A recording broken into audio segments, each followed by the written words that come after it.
Welcome back mga kagab. Ito na naman po ang inyong lingkod, si Mr. Destiny. At syempre pag-uusapan na naman po natin sina Mr. and Mrs. Paul Kerson. Ngayon mga kaaldab, kumbaga kanya-kanya na pong haka-haka, komento, ang mga nakukuha po natin. Ito po kasi sa pagitan po ng pelikula ni Alden Richards na dalawang project nga po raw ang gagawin niya ngayong 2025. Bakit mas marami ngayon ang mas naging kumbaga yung tipong parang hinahanap na po nila, yung tipong gusto na po nilang malaman kung ano nga po ba talaga ang pelikula na gagawin ni Alden Richards. Alam nyo dati hindi naman niyang kino-question hindi naman niyang tinatanong o iniimbestigahan. Real talk mga kaaldab. Dahil sabi nga po nila, fake news daw. Ngayon natataranta sila. Hinahanap nila yung mga artistang magiging involved o makakasama nga po ni Alden Richards. Alam nyo, ito yung sinasabi ko mga kaaldab. Kung isa ka sa mga artista na makakasama ni Alden Richards at alam mo, nakasama ka at naka-line up ka sa pelikulang yun, hindi ka ba magpaparamdam?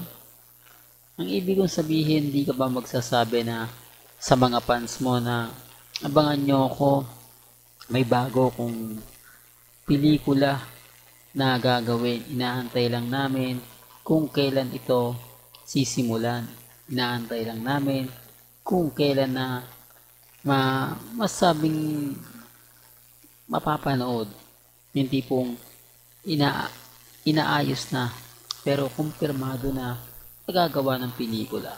No. Hindi po ba? Hindi, real talk to mga kaaldab. Kaya lang wala hindi natin alam kung bakit. Ito lang po yung masasabi ko dyan. Sa labas po kasi yan ng GMA Network. Ibig sabihin, yung mga artista na nasa loob ng GMA Network ay hindi po kasama. Hindi po ba? Real talk to, hindi po siya kasama sa mga artista na sinasabi nila. Kasi sabi ko nga po sa inyo, kung isa po sa mga pinapaliwanag ko at sinasabi ko ang nakakaalam at nakakaintindi, abay matik na yan. Hindi po ba? Kaya nga po maraming bitter sa akin, maraming affected sa akin, maraming inis na inis sa akin. Kasi yan po talaga yung totoo Yan po talaga yung tunay. Kaya lang siyempre maraming bitter, maraming inis na inis, maraming galit na galit, kanya-kanyang komento, kanya-kanyang opinyon. Di po ba? Na normal lang po yun. Kasi sabi ko nga po sa inyo, dito po sa channel ni Mr. Destiny, kung ano lang naman po yung latest, kung ano lang naman po yung trending, yun lang naman po yung hinahatid natin. At yun lang naman po yung lagi kong sinasabi at pinapaliwanag. Bagamat maraming istorya, maraming komento, normal lang po yun mga kaaldab. Kaya nga sabi ko sa inyo, sa mga bitter po sa akin, sa mga naiinis po sa akin, okay lang. Kasi tayo naman po yung 101% na updated. Hindi po ba? Tapos ito pa, sinabayan pa nga po ni Alden Richards na kumbaga sasali siya sa Air Force o Philippines Air Force. Dito pa lang medyo kakaiba na, di po ba? Dito pa lang medyo mapapaisip ka na. No, ibig kong sabihin mapapaisip ka na, abay, kumbaga ito na nga po ba yung pinakaihintay? Ito na nga po ba yung masasabi natin paunti-unting inaasahan? Hindi po ba? Well, sabi ko nga po sa inyo mga kaaldab, may mga bagay-bagay po na mahirap nga po talagang ipaliwanag. May mga bagay-bagay nga po na kung titignan mo at susuriin, talaga naman pong mapapaisip ka kung ano nga po ba sa palagay mo, kung okay nga po ba sa iyo. Di po ba? Kaya nga sabi ko sa inyo mga kaaldab, relax lang, maging matatag lang, maging kampante. wag po kayong magpapa-apekto at siyempre wag po kayong magpapadala. Yun naman po yung importante doon mga kaaldab. Yun naman po yung lagi kong sinasabi at lagi kong pinapaliwanag. Di po ba? Bagamat maraming kwento, maraming mga sinasabi na keso ganito, keso ganun, hindi po ba? Relax lang.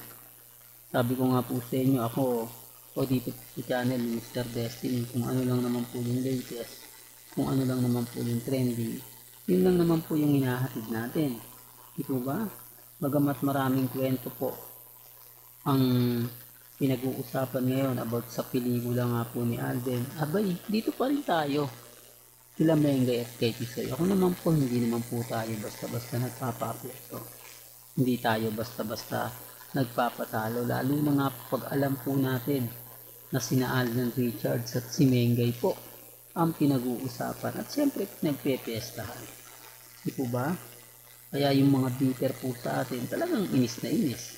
Talagang galit na galit. Na normal lang po yun. Di po ba? Sabi ko nga po sa inyo, ako relax lang ako. Kampante lang ako. Malay nyo, mga kaaldab, di po ba? Magbago yung senaryo. Magbago yung buong kwento. Yung ine-expect po natin.